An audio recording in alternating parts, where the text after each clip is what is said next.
Hola, ¿qué tal? Mi nombre es Nancy Carmona Ángeles. Estudio el quinto semestre de la licenciatura en Intervención Educativa en UPN 164 de Zitácuaro, Michoacán. En esta ocasión realizaremos una pequeña conferencia por este medio sobre lo que es la asesoría y el trabajo con grupos.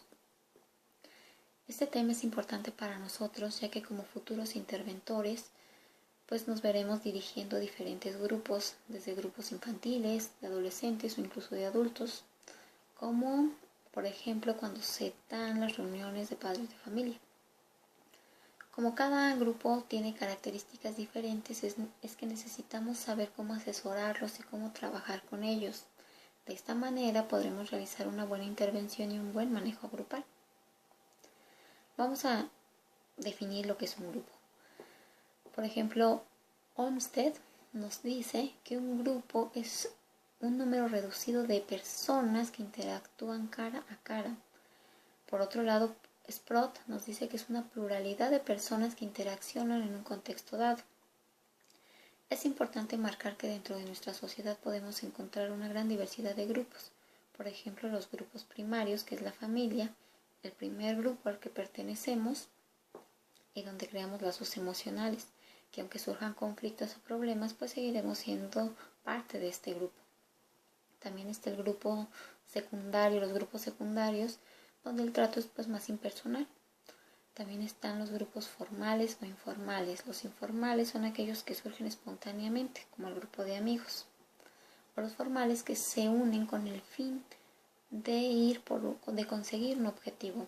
Por ejemplo, un equipo de fútbol que se une para conseguir una copa. O el grupo de trabajo que se forma para realizar una tarea o un proyecto, donde los miembros no se relacionan mucho, pero pues persiguen esa tarea afín.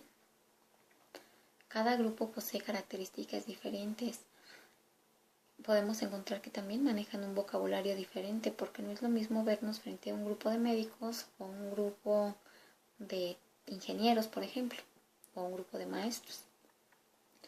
Las características de un grupo podrían ser que están formados por dos o más personas, que estos miembros se identifican con los miembros del grupo porque tienen ideas afines, que cada miembro ocupa una posición, pues recordemos que también el grupo está estructurado.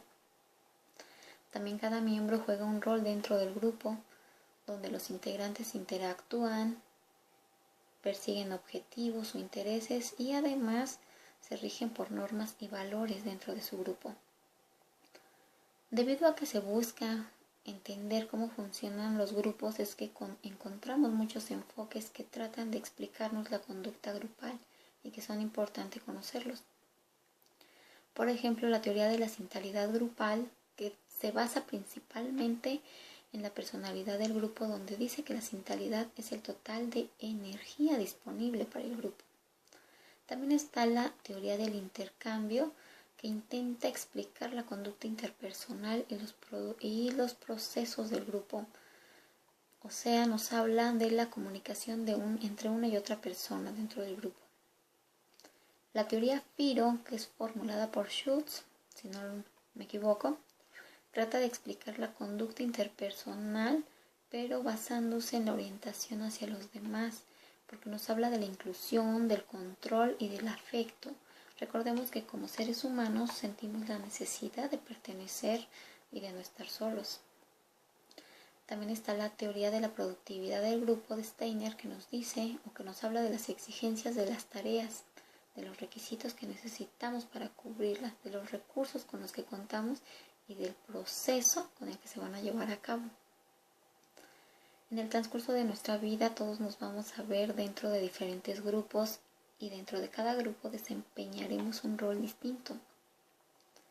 También en esta clasificación de roles cada autor las clasifica o más bien les da un nombre diferente a los personajes del grupo. Por ejemplo, tenemos al líder, que es quien encabeza o dirige un grupo.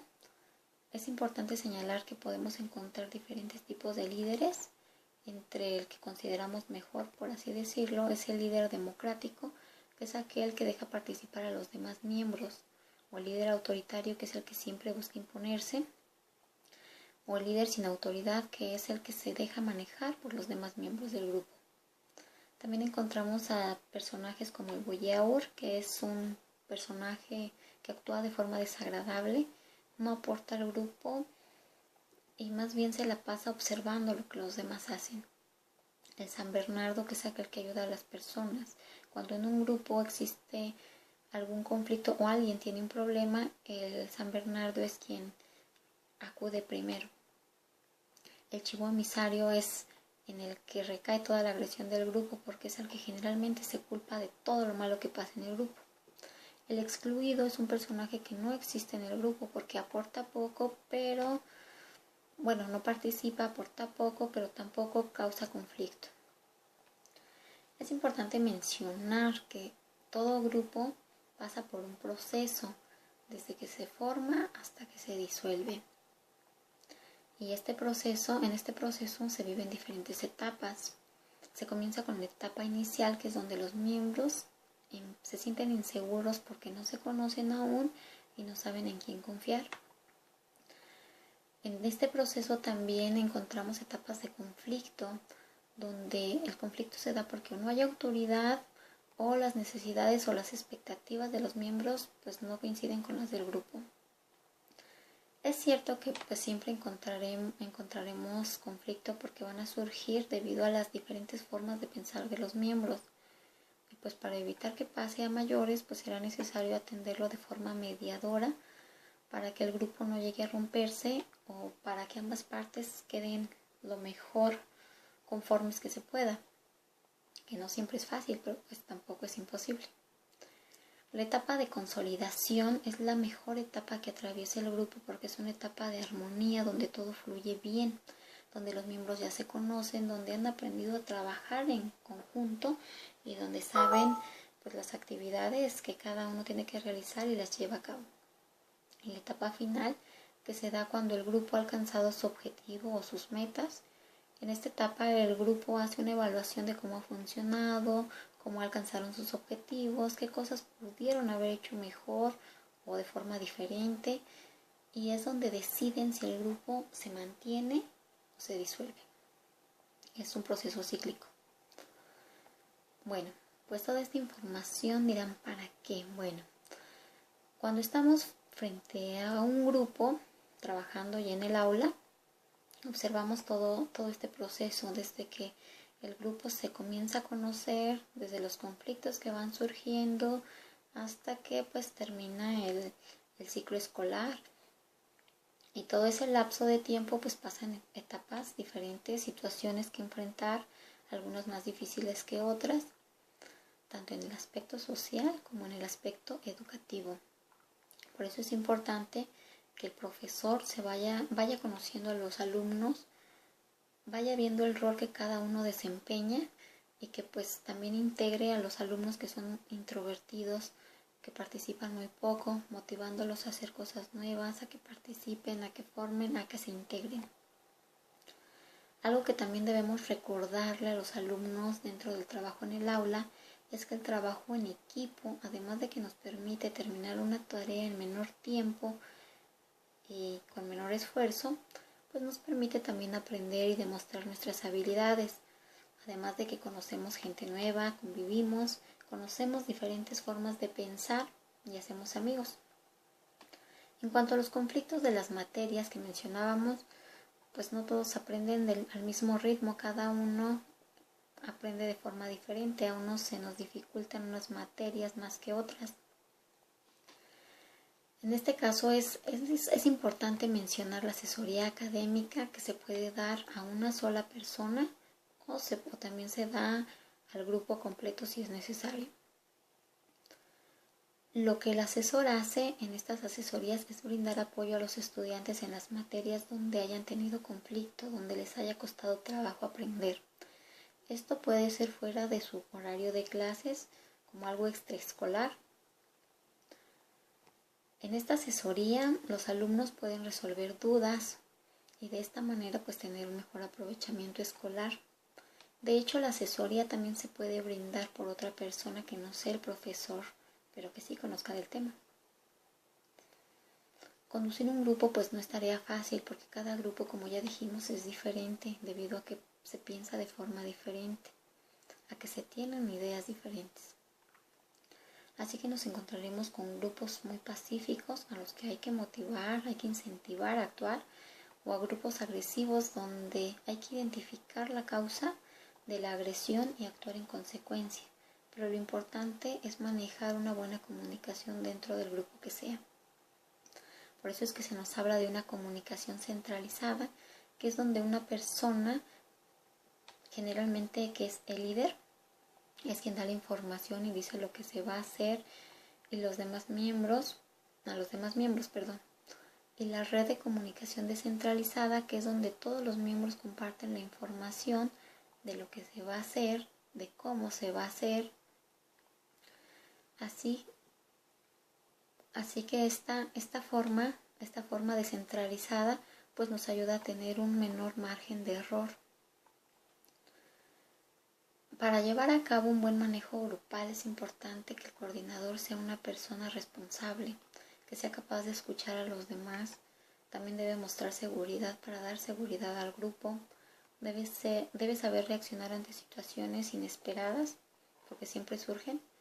Y debe ser flexible, porque al estar frente a un grupo, por ejemplo, volviendo al ejemplo de los padres de familia, es quien deberá controlar y dirigir de manera que los integrantes estén atentos, y debe ser claro en lo que dice, para que así todos participen y se sientan parte del grupo, no excluidos. Y para poder trabajar con grupos, con los diferentes grupos, contamos con técnicas y dinámicas que son herramientas muy importantes a la hora de trabajar con estos grupos de personas. Las técnicas son un procedimiento específico que se lleva a cabo con un grupo para alcanzar alguna meta, ya sea de aprendizaje o de integración grupal. La dinámica es la interacción que va surgiendo al desarrollar las técnicas. Para esto, en las técnicas tenemos técnicas de inicio o de presentación, que es justo cuando el grupo se va conociendo, es lo que permite llevar a cabo de manera más amena el que se conozcan entre ellos. El desarrollo puede ser de integración y animación grupal, puede ser de análisis de contenido temático, que es el que nos permite abordar los temas que deseamos que aprendan. También puede ser de sensibilización o de relajación, cuando ya vemos que el grupo está, pues que ya está aburrido, que ya está muy tenso, pues podemos aplicar estas técnicas para que se relajen y vuelvan a retomar el tema. En las técnicas de cierre encontramos las técnicas de evaluación, que es, como ya dijimos, las que nos permite identificar si los objetivos fueron alcanzados. Así que para lograr un mejor desempeño grupal, los profesores o el asesor deben recurrir a las diferentes técnicas para trabajar con sus grupos, dependiendo de lo que se vaya a realizar. Todo esto lo plasman en una planeación de trabajo que les sirve de guía para poder realizar sus actividades. Para saber cómo elegir las técnicas adecuadas, bueno, pues es importante tomar en cuenta los objetivos que se desean alcanzar. También la madurez y el tiempo que el grupo tiene junto. El tamaño del grupo, no es lo mismo trabajar con un pequeño grupo o con un grupo con muchísimos miembros. También el ambiente donde se van a realizar las actividades para que sea adecuado, las características del medio, así como de los miembros. Y la capacidad del conductor también es esencial. Vamos a recordar que al planear un trabajo grupal debemos tener en cuenta el objetivo que queremos alcanzar.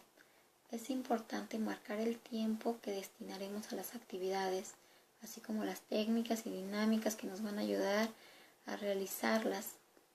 No debemos olvidar mencionar el material didáctico que vamos a utilizar, el número de personas con las que vamos a trabajar. Todo esto es para contar con todo lo necesario y nuestro trabajo pueda que sea productivo y brinde un mejor aprendizaje a los alumnos o al grupo de personas para quien sea la planeación. Y de esta forma no tener que estar improvisando. Así que como futuros interventores pues tenemos una gran tarea por hacer y también tenemos mucho que aprender de los diferentes grupos con quien nos toque trabajar. No olvidemos hacerlo siempre con responsabilidad y en base a los valores que como personas tenemos.